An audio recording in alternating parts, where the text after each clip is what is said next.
Hello everybody, we're back. It's Wednesday. We got a Rick Bork Wednesday Night Live tonight. I always look forward to those. If you're not subscribed to him, then I guess you can get the fuck out of here. So, sorry about that. Hope I didn't offend anybody. If I did, well, I guess that's the way it is. But, you can see this is seed corn. And it's about ready. I chopped it a couple weeks ago. I don't want to do this because the neighbor dissed this really well and it actually made a heavy waterway. That middle right there is about a foot lower. So and I can't really get back here. So we're using this as a waterway to help direct it around mine and flow. But I want to show, so this is the northwest corner. And this, I really don't know what to think of this because it never really put out grass. This year it's starting to kind of. Normally when they would brush hog their field, they would just come back here and brush hog this for me. But, you know, we got this fenced off. And as you can see, the steers are actually working this north fence line and laying down, putting all this carbon back down into the ground. Now, they're not grazing a whole lot because the grass isn't the greatest back here, but they're putting it down. They're applying fertilizer, you know, they're stomping it down. They're kind of working the areas. So that's more what I was hoping to do this year, was cover it. And, you know, get some nutrients back on the soil. And then they have this all worked around. And then we get out here where it's kind of, now that they've been working this too, this waterway, they really took a lot of, as you can see, it's kind of, they made a lot of paths. So I might get out here and we're going to let them out on this for about another couple days or so. Hopefully, they've really been munching on these thistles. I mean, there was a big patch here and they wiped it all out.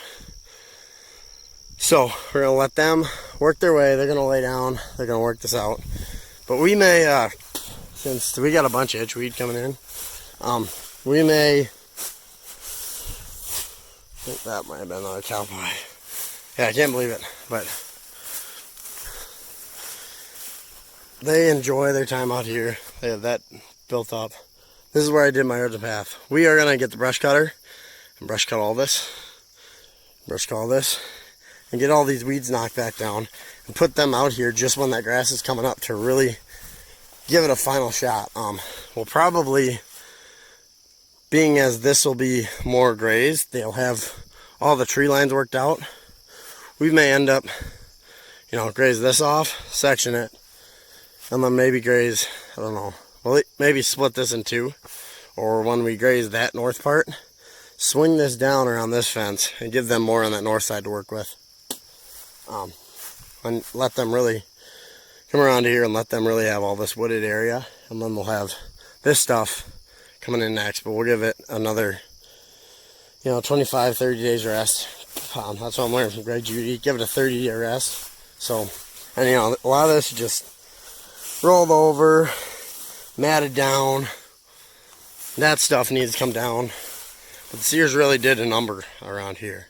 So, but the main reason I'm kind of doing city right now is get the water going.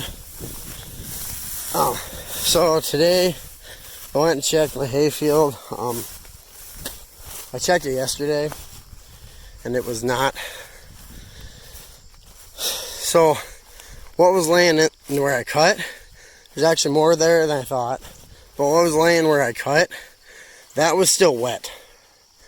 There's a lot of clover that I ran over. That finally got brought up and it started to dry out. I didn't want to throw the hay in that, so I gave it a day. Went and checked it again today and checked underneath the hay, and there's a lot of wet stuff. Clover that hasn't even started to dry, almost soaked. The top had a nice crispy layer to it. So we really rolled it. There's a couple spots down the middle. There's 3 windrows there, and I rolled those all to the side, all on the south side to get away from the trees. And that's mainly what I did. I tried bringing everything out. But there's some decent windrows. I think will, I don't know, it might be 60 bales, I'm hoping. 60, 70, I don't know. But the second thing was the hay rake. So, you know, everyone saw I put those new teeth on. Well, as you can see, I gotta get another water trough. But this one will do for now since it was free. So the hay rake. So there's you can put it so it's on the front side because they have those clips, or you can put it on the back side. Well, I'm starting to realize why the rake was so cheap and why GA Case didn't really make too many rakes.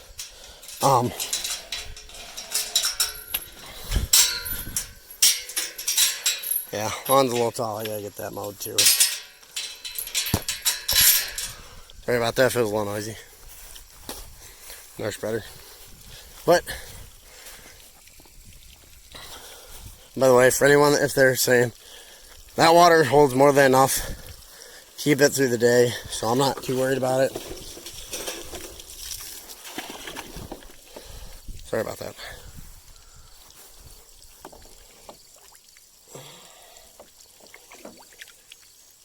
So, you got the hay rake here, and you got these clips. I don't know if you can see that one already, but I put these on the backside. I'm going to need to flip these. As you can see, it goes around. It doesn't like uneven ground at all. It'll bend these this way a lot, like that one is sprung. Sometimes it bends it back and it hits on this bar. So that was my fault by not putting it going forward. We got this one, and then there's another one that actually is on the front side. And if I show you it, that one right there, I got sprung. I'm trying to remember where the other one, this one right here. See, that's really bent. I mean, there's play like no other. You know, you can bend this so far, but these clips are not very. Not a fan of them. They do okay, but a lot of it, these end up getting loose. Like there's one in the end. But this one, every time it comes around, I can see that flipping out and throwing hay out. So there's another one that's been bent loose. I don't know. This rake's okay, but we might be looking for either farm handmade rake. Wouldn't mind getting one of those with a hydraulic lift on it. Because I was kind of reading into them. They're pretty handy because you can actually set it to just flip the end row if I wanted. Just flip that last one. Not gonna buy a 3-point. From what I've heard, a lot of guys don't seem to like them. But yeah, we got already a bent tooth. So we'll flip that around sometime. And I'm not really, but you can see that one is flipped backwards and that one's fine. So I don't know. That's what it is, I guess. Yeah, but that feels definitely rough. We got some good windrows though. It's gonna take quite a few days. As I said, Friday I got the Johnson Stevens Farm Show. It's Wednesday. We'll see how it is this weekend. I don't know. Just the heavy dews in the morning haven't been helping. So might take a couple days. It might be Sunday or Monday when we're bailing. So that's all I got for tonight. Yeah, and we'll just kind of see where the weekend goes. Well, hey everyone. It's Saturday.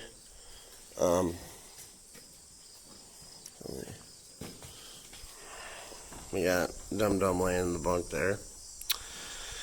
So yeah, obviously next year I think we're gonna put a 2x4 about halfway up, and then I don't know, or we might put something lower. But anyway, so you can see all 7. Oops, sorry about that. All 7 steers are here, doing good, looking healthy. We're doing more traveling. Last you talked with me was on Wednesday.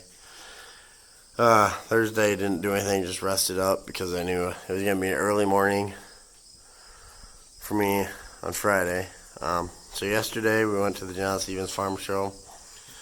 A lot of information, a lot of camaraderie though. I met with Northern Wisconsin farming Brad, Rick Bork, and then Dustin Adams, him and I went up together. So, good show. I highly recommend anyone that they would go. Try to go next year. John Stephen Maple Grove Farms. Subscribe to him if you're not. Tons of information. But great food, free event. There's tons of information on grazing cattle, getting in cover crops, different strategies for strip till, planter setup,